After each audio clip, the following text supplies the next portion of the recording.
Welcome back to the True Crime series. Today we're going to look at a case that really troubled the internet and is surrounded by conspiracy.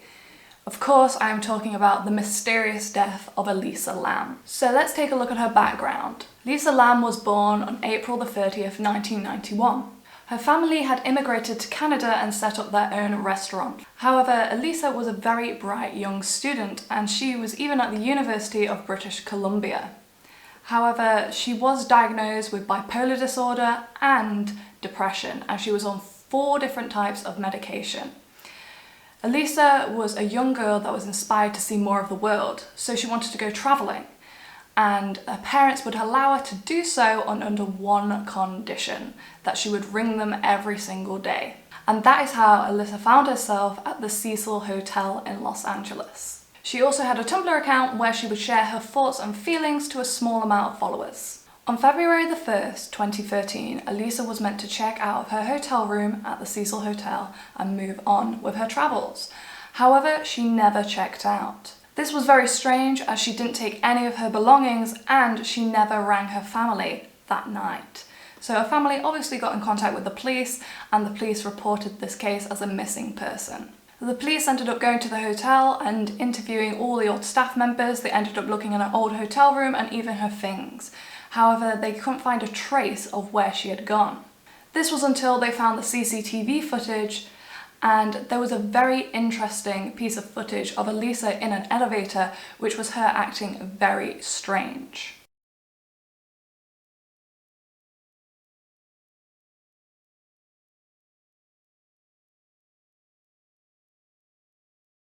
However, from the CCTV footage, the police kind of established that she hadn't left the hotel. There was no footage of her leaving the hotel, there was only footage of her in the hotel. So they decided to do a mass search over the hotel. They searched every single room, they searched the basement, they searched the bins, and they searched the rooftops. And yet there was no trace of Elisa. Also, when they decided to search the hotel, they ended up using sniffer dogs to try and track her scent, but the dogs couldn't find her scent anywhere in the hotel. So with everyone baffled of where Elisa was, the police ended up releasing the footage of the elevator to the public in the hopes that maybe someone could give them some more information to where she was. By releasing this footage to the public, a lot of speculation came about and loads of different theories of what happened to her sort of came around on the internet. Many people believe she was drugged, others believe she was being chased by a killer, and other people even believed that she was taken over by a spirit of the Cecil Hotel. I know. A lot of people also believed that the footage had actually been adapted and cut to make it look different.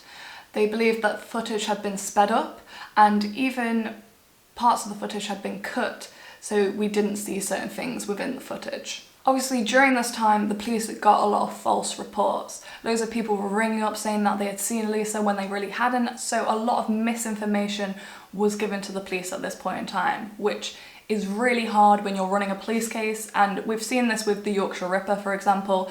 That case could have been hopefully sorted a lot quicker if they didn't end up taking what the public said for granted. So on February the 19th, which was 16 days after Elisa had gone missing, guests at the hotel had noticed that the water pressure was down and that it was discoloured and tasted funny.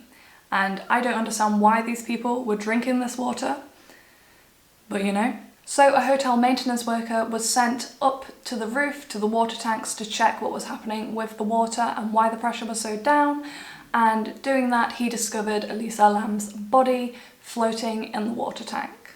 To the public's surprise, the police ended up announcing that Elisa's death was accidental drowning. It turned out Elisa had not been taking her medication for bipolar or depression. This caused her to have an episode that night, which was corroborated by her sister, which was saying that when she had an episode, she would try and run and hide and acted as if she was being followed or chased by something, which makes sense of the elevator footage that we've seen. It also turns out that Elisa had been kicked out of her previous room and moved to a different room due to hotel guests complaining about her. Apparently she wouldn't let them in their room, or she would give them notes This might be explained that the fact that she wasn't on her medication, so maybe she was acting a bit peculiar, which is why she was moved to a different room. So let's take a look at some of the conspiracies. So a lot of people believe that the hotel and the police were behind the cover-up of her murder, which is absolutely insane. Why would they do that? A lot of people believe this because the footage was edited. They wanted to see the entirety of the footage, but the police inspector came out and said that the footage was not edited, at least by the hotel. It might have been edited by their team, but basically the hotel wasn't involved. Also, a lot of people still believe that she was being chased.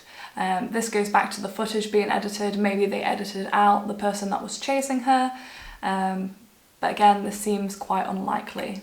And one of the most interesting theories is that she was taken over by a spirit of the hotel. If you don't know much about the Cecil Hotel, it is a very dark place. It has a lot of dark history. A lot of people were killed in that building. A lot of murderers resided in that building after they had committed crimes.